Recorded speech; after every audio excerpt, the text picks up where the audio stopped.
Intinya kesabaran. Karena itu Allah firmankan, innallaha ma'as sabirin. Quran surah kedua ayat 153. Sabar itu adalah kalimat pembuka ucapan selamat dari malaikat ketika menyambut para ahli surga. Bukankah Anda ingin masuk surga? Maka di Quran surah ke-13 ayat ke-24, malaikat disebutkan dalam Quran menyambut ahli surga pertama kali dengan kalimat sabar. Salamun alaikum bima sabartum fa ni'ma uqbad dar. Selamat ya, Anda sabar saat di dunia. Sabar. Dengan sabar ini Anda bisa masuk surga. Silahkan nikmati tempat yang belum pernah Anda nikmati dan rasakan sebelumnya. Sabar. Dan sabar itu selalu bersanding dengan ujian. Quran surah kedua Al-Baqarah ayat 155. Ya, walanabluwannakum bisyai'in minal khauf wal ju' wa naqsim minal amwal wal anfus wath thamarat wa basyiris sabirin. Setiap yang hidup akan kami uji dengan berbagai persoalan kehidupan. Bukan untuk membebani kata Allah, tapi meningkatkan kualitas kehidupan. Sebab seorang yang tidak diuji tidak akan ketahuan peningkatan kualitas hidupnya. Anak SD yang tidak ujian sulit bagaimana mengukur kapasitas ilmunya untuk layak masuk SMP. Anak SMP yang tidak ikut ujian sulit diukur apakah kualitas keilmuannya bisa nggak masuk dia ke SMA. Demikian dalam hidup, ketika kita diuji, hakikatnya Allah ingin meningkatkan kualitas kehidupan, bukan ingin membebani hidup kita menjadi banyak dengan persoalan. Ada yang gelisah kata Quran, ada yang kemudian berkurang harta benda, ada yang makanannya kemudian belum didapati, ada yang sakit sampai dengan wafat, ada yang proyeknya mungkin diambil oleh orang lain. Tapi kata Allah, berbahagialah ketika Anda diuji dengan itu semua. Hal yang Anda lakukan pertama kali adalah sabar. Wabasyiris sabirin, sabar. Tapi yang paling menarik, sabar itu tidak mudah. Tapi ada yang lebih susah dibandingkan dengan sabar, yaitu khusyuk. Khusyuk. Karena itu ketika Allah menyandingkan sabar dengan khusyuk, wasta'inu bis-sabri was-salah. Jika Anda punya masalah, terima dulu dengan sabar, minta tolong lewat salat. Tapi salat tidak mudah, illa 'alal khashi'in, kecuali bagi orang khusyuk. Khusyuk lebih sulit dibandingkan dengan sabar. Ketika Allah sandingkan antara sabar dengan khusyuk dalam salat, maka kata gantinya hanya menunjuk kepada salat. Wa innaha, bukan wa innahu. Ha, dhamirnya muannats. Salat ujungnya ta marbutah, menunjuk pada muannats. Maka kata Allah, menunaikan salat dengan khusyuk itu lebih sulit dibandingkan sabar, sekedar sabar menerima ujian. Kenapa? Dalam sabar kita masih bisa mengingat sesuatu yang ingin kita ingat. Dalam salat yang tidak ingin Anda ingat bisa diingat.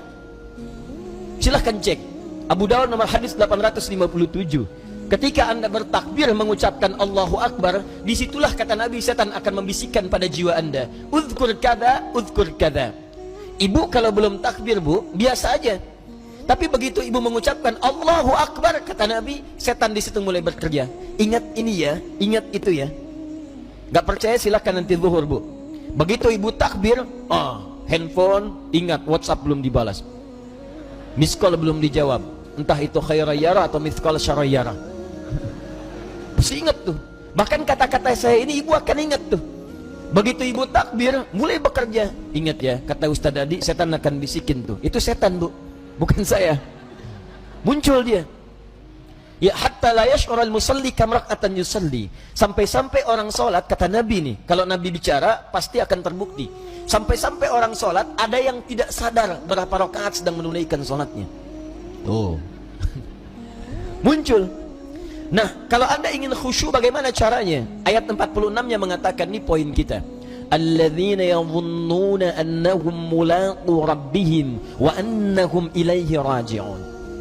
Alladzina yadhunnuna annahum mulaqu rabbihim. Orang salat yang khusyuk itu sudah ketahuan kata Quran dari persiapannya. Dia bersiap untuk menjumpai Rabbnya. Tuh. Dia sudah punya persiapan menjumpai Rabbnya, Allah yang merawat dia, mengampuni dosanya, menyembuhkan dia saat sakit, memberikan kecukupannya, memaafkan salahnya, mengampuni dosanya, memberikan segala yang dibutuhkan.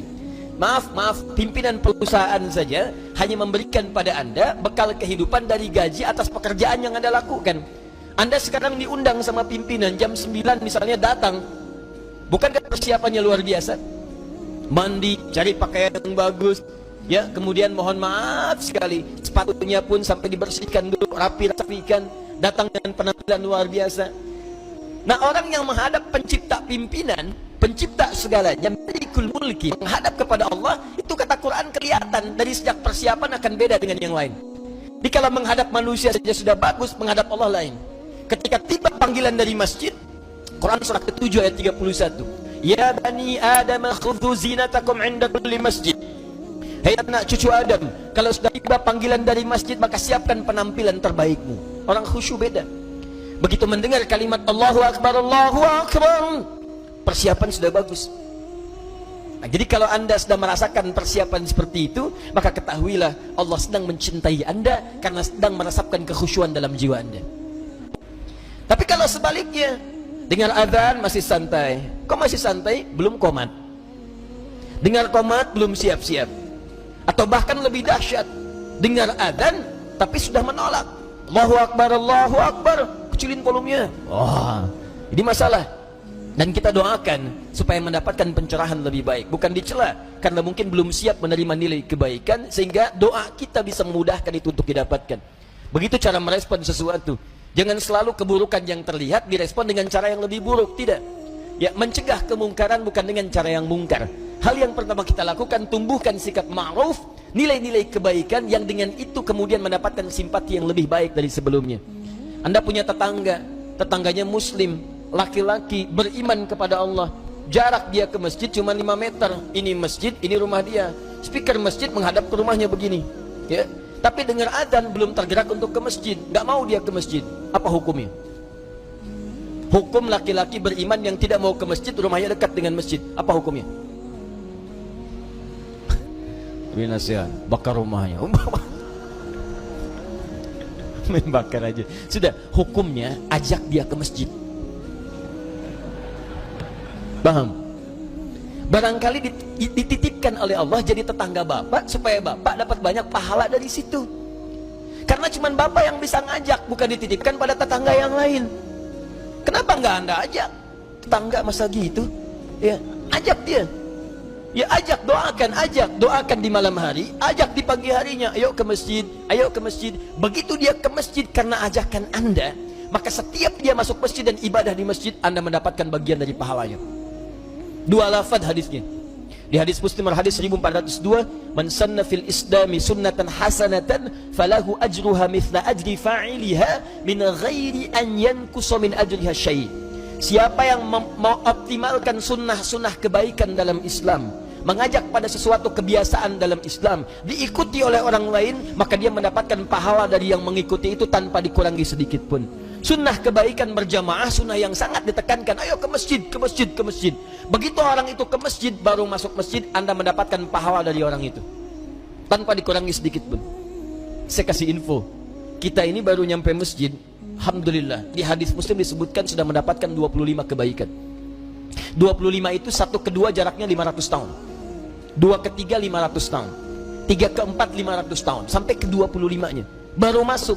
Nah, orang yang bisa mengajak orang lain ke masjid, begitu orang itu masuk, dia mendapatkan otomatis transfer pahala sama persis 25 tanpa dikurangi sedikit pun. Itu belum tahiyatul masjidnya, belum bacaan Qur'annya, belum zikirnya, luar biasa. Nah, saya kembalikan kepada yang awal, maka orang-orang khusyuk itu dari penampilan sudah ada. Kemudian dia datang menunaikan sholat. Bagaimana perasaan saat akan menunaikan? Kenapa pakai pakaian yang bagus? Kenapa wudhu dulu? Quran surah 5 ayat 6. Kenapa dia sempurnakan wudhunya? Alasan paling utamanya bukan sekedar sholat.